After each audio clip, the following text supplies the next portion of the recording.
有重新来，哎，停。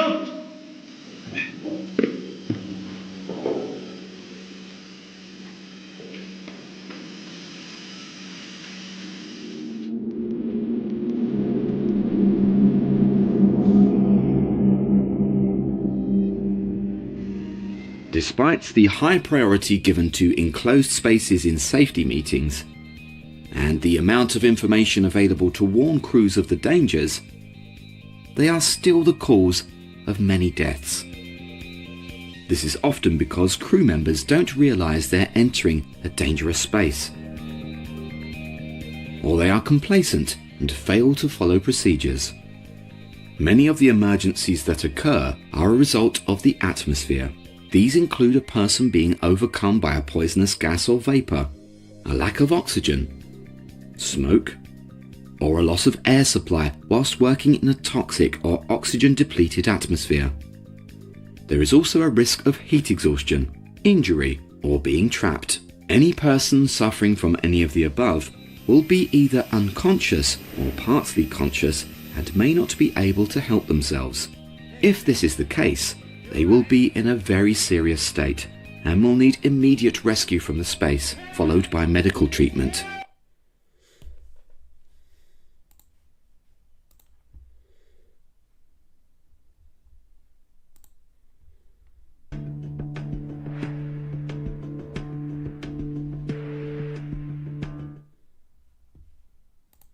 People can't survive for very long if they are deprived of oxygen. This is one of the main reasons why enclosed spaces are so dangerous. Initially, an oxygen-starved person feels dizzy and potentially nauseated, but prolonged starvation causes brain cells to die, leading to confusion and a lack of awareness. Signs of oxygen starvation also include a tingling sensation in the arms, legs, hands and feet, numbness, breathlessness, affected vision, and headache. In some cases, the skin looks pale or slightly blue in colour. Ultimately, oxygen starvation leads to unconsciousness, with death soon following if conditions persist. But there are other gases that we must consider. Hydrogen sulfide is found on all types of vessels, particularly in ballast tanks and sewage systems. It's a very dangerous gas that is flammable, explosive, and will cause immediate death if you inhale a large concentration of it. Prolonged exposure to low levels will lead to such symptoms as tiredness, dizziness, and unconsciousness. Similar symptoms occur when you breathe in hydrocarbon gas, which can be present because of oil residue or gas leakage. Aside from being an explosive risk, hydrocarbons can be very toxic. Breathing in a large concentration of hydrocarbon gas immediately affects the lungs, causing pneumonia-like symptoms and possibly resulting in a heart attack. Some substances are only mildly toxic, but can build up in a person's organs over time. Carbon monoxide is a very dangerous gas, found in inerting systems and engine exhausts. When inhaled, it causes the skin to turn cherry red in colour, damages the organs, and if it is a severe exposure, death. Always avoid inhaling or having contact with any chemical, because most can cause burns, lodge in the organs, and are carcinogenic. Chemical vapours commonly cause irritation to the eyes and soft membranes of the nose and mouth. Benzene is known to cause blood diseases such as anemia and leukemia. A product's materials safety data sheet is a valuable source of information on what action to take and the treatment needed after exposure to it.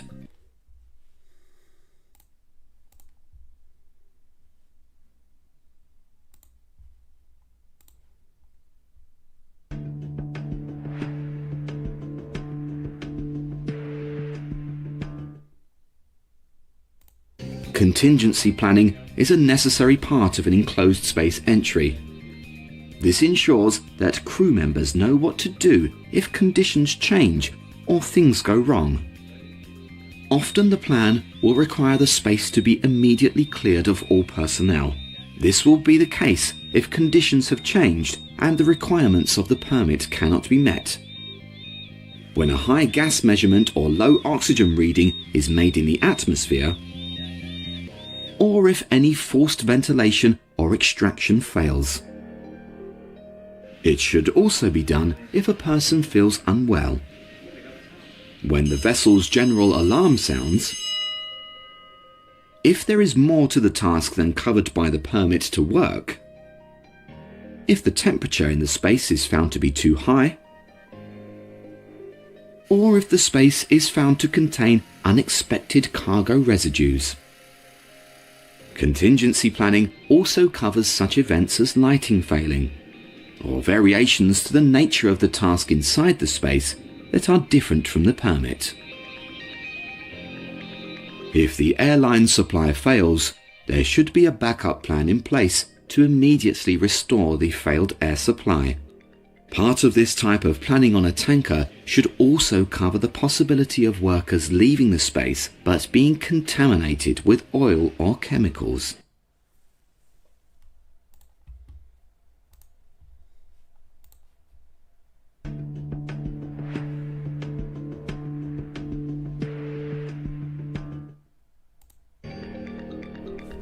When the alarm is raised for a person in distress, the immediate reaction from anyone close by can be to enter the space to assist the casualty. When not prepared, this is the worst thing to do. It is essential that the rescuer does not become a victim.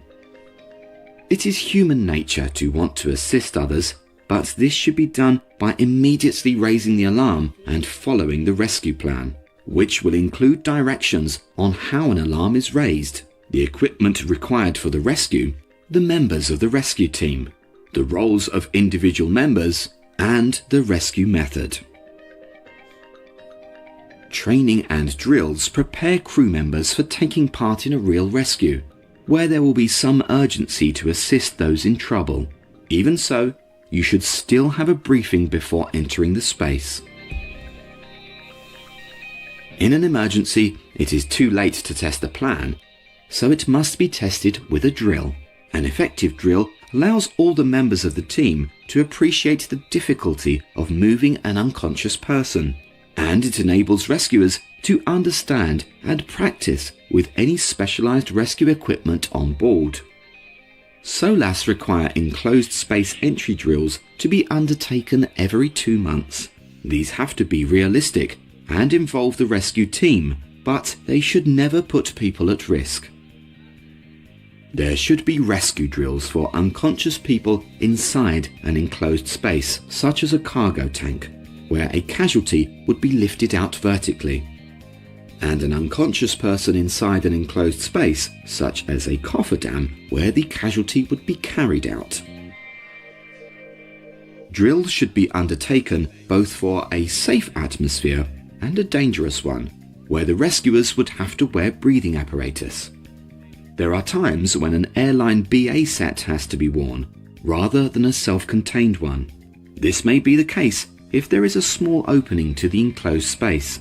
Drills should be for more than one unconscious person inside an enclosed space. For someone trapped in a small space, including machinery spaces. And for a crew member with skeletal or other injuries who needs first aid assistance before being stretchered out of the space. After you have completed a drill, you should always take part in a debrief, where everyone involved can reflect on the operation and highlight improvements that could be made to the plan. It's essential that improvements are identified after a drill, as there will be no time to improve the rescue plan when a real emergency occurs.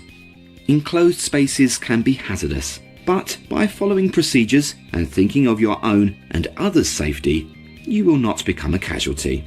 This is something that everyone wants, most of all, you and your family.